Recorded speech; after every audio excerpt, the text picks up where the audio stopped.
خسته نباشید. آقا امروز اومدیم تست چسبندگی بگیریم از ایزوگام گلبام. بریم که داشته باشیم. اینجا رو بگیر. آقا میخوایم یه ایزوگام بچسبونیم روی بلوک، بعد بلوک رو با یه ایزوگام دیگه بچسبونیم روی اونا. وزناشون هم الان میگیریم. 14 و 160.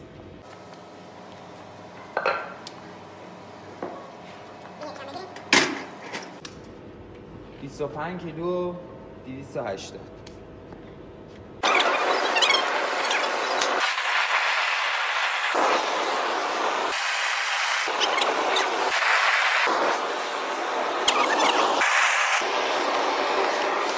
خب یه ساعتی بهش فرصت میدیم قشنگ خنک شه، بعد تستشو میگیریم. بلوش 1 ساعت گذشته، میریم تست کنیم. بچه‌ها بلندش کنید. این هم تست چسبندگی.